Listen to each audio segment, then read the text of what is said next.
Hello, কি পরিস্থিতি সবার? বিদেশে বাঙালি জীবনের আরেকটি ব্লগ নিয়ে চলে এসেছি তোমাদের কাছে।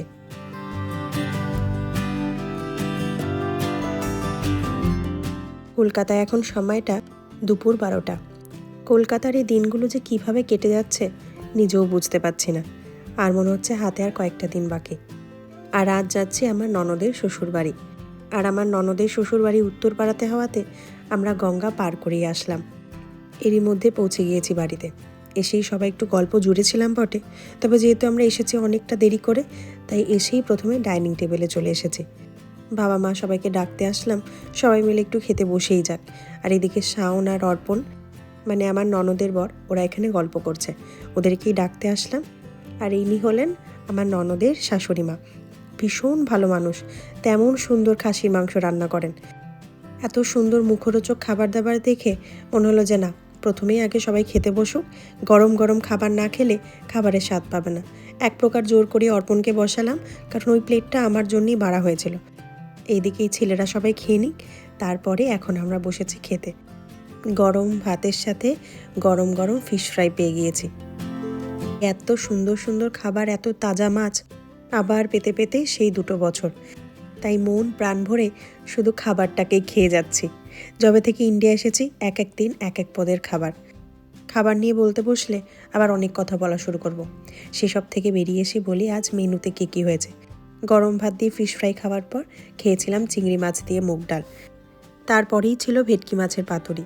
আর সবশেষে এখানে রয়েছে খাসির মাংস। খাসির মাংসের পর চাটনি, পাঁপড়, মিষ্টি, অনেক কিছু খেয়েছি। খাওয়া দাওয়া সেরে উঠে দাঁড়ানোর ক্ষমতা ছিল না, তাই আর তোমাদেরকেও সেইভাবে কিছু দেখাতে পারিনি। এখন সন্ধে গড়িয়ে প্রায় 8টা বাজে। সবাই মিলে বসেছি একটু লুডো খেলতে। তার সাথে আমার সাথে অবশ্যই ছিল 1 কাপ গরম গরম চা। এখন সবাই একসাথে বসে পুরনো দিনের ছবি দেখছি। মাসিমা সমস্ত ফটো এত সুন্দর করে রেখেছে, কত পুরনো পুরনো দিনের ফটো। তবে সব ফটোই দেখো একেবারে জলজল করছে। আর এই হলো মাসিমা আর মেসোমশাইয়ের একেবারে ইয়াং বয়সের ছবি। ওদের ফ্ল্যাট লাগোয়া একটা বড় এই মাঠ আছে, তার পাশেই রয়েছে একটা সুন্দর ঝিল। তার সাথেই গোটা বারান্দা জুড়ে বেশ অনেক কটা গাছ আছে। যে গাছটা সবচেয়ে বেশি আছে তা হচ্ছে এই অ্যালোভেরা গাছ। এই বারান্দাটা যেমন নিস্তব্ধ তেমন সুন্দর হাওয়াও আসছে বাইরে থেকে। একান্তে সময় কাটানোর জন্য এই বারান্দাটা কিন্তু একটা খুব সুন্দর জায়গা। এদিকে বেশ অনেকটাই রাত হয়ে গিয়েছে, এখন গিয়ে শুয়ে পড়ব।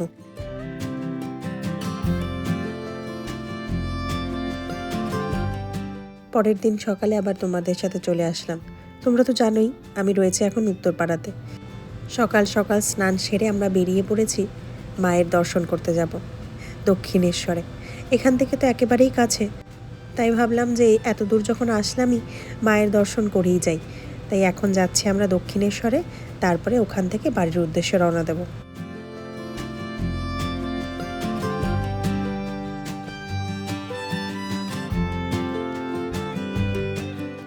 কদিন পর যখন আবার ফেরত যাব, তখন এই মুহূর্তগুলোকে সাথে করেই নিয়ে যাব। এই সবাই মিলে বসে একসাথে গল্প করা, আড্ডা দেওয়া বা অন্য কোথাও ঘুরতে যাওয়া। সাথে এটাও জানি যখন ওই দেশে গিয়ে আবার পড়ব, সাথে সাথে মন মেজাজ সব খারাপ হয়ে যাবে। চলবে তা 1 সপ্তাহ, তবে ঠিক তো হতেই হবে। ওই দেখো দূরে দেখা যাচ্ছে মায়ের মন্দির।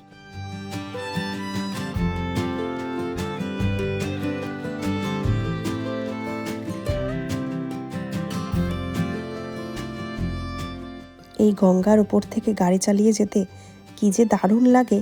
রাত্রিবেলা যেন আরও সুন্দর লাগে। চারিদিকটা এত বেশি সুন্দর, এত ঠান্ডা, তার সাথে মায়ের মন্দিরটাও এত ভালোভাবে দেখা যায়। চলে এসেছি মায়ের কাছে।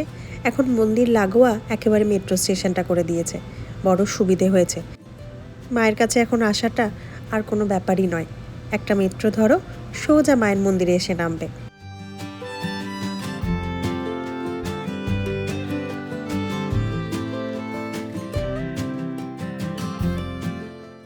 আমরা এবার এসেছি আমাদের ডালা নিতে। আমার শ্বশুরমশাই আগেই চলে এসেছিলেন, তা উনি এসে সব কিছু ব্যবস্থা করেই রেখেছেন। তা এখন আমরা এসে শুধু ডালাটা নিয়ে নিজেদের পছন্দ মতন একটু মিষ্টি মায়ের উদ্দেশ্যে নেব, নিয়ে তারপরে পুজো দিতে যাব। মন্দিরে তো মোবাইলটা অ্যালাউ করবে না, তাই তোমাদের সাথে পুজো দিয়ে এসে তারপরে কথা বলবো। যেতে যেতে বলে যাই, ছোটোবেলা থেকেই এই দক্ষিণেশ্বরের মন্দিরে পুজো দিতে আসলেই প্রথমেই মনে যেটা হতো সেটা হচ্ছে এই প্যারাগুলো। এই প্যারাগুলোর প্রতি যে কী ভালোবাসা, ছোট্ট থেকেই আমার মতন জানি অনেকেই আছো। কিছু প্যারা আমরা সিলেক্ট করে রাখলাম যে বাড়ির উদ্দেশ্যেও নিয়ে যাব। এখানে মায়ের জন্য একটা শাড়ি নিয়েছি। যাই, এখন পুজোটা আগে দিয়ে আসি। পুজো দিয়ে বেরিয়ে আসলাম।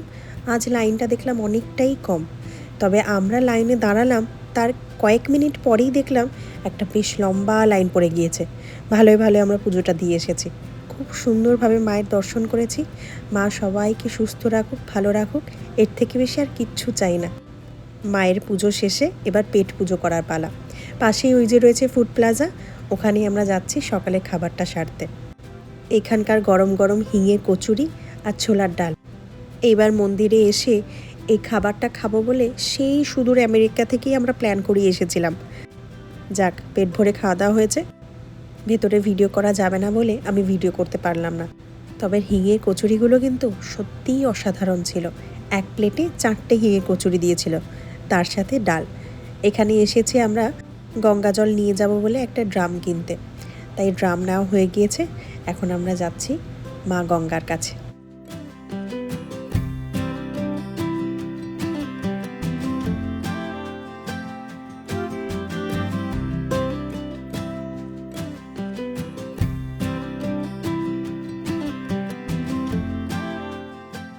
ঠিক 2 বছর আগে ইউএস যাওয়ার আগে একবার এসেছিলাম দক্ষিণেশ্বরে, আবার ঠিক 2 বছর পর মায়ের কাছে আসলাম। গঙ্গা জল নেওয়া হয়ে গিয়েছে। 1 ড্রাম গঙ্গা জল নিয়েছি, সাথে একটা খালি বোতল ছিল, সেটাও ভালো করে একটু ধুয়ে পরিষ্কার করে নিয়ে তাতেও 1 বোতল নিয়ে নিলাম। যদি বাড়ি গিয়ে কারোর লাগে তাকে দিতে পারবো। সব কিছু সেরে এখন রওনা দিয়েছি বাড়ির উদ্দেশ্যে। ব্লগটাও আজ এখানেই শেষ করি। আমার ব্লগ যদি তোমাদের ভালো লেগে থাকে তাহলে লাইক, শেয়ার এবং সাবস্ক্রাইব করো, এবং আমাকে যদি কিছু বলতে চাও অবশ্যই কমেন্ট করে জানিও। ধন্যবাদ।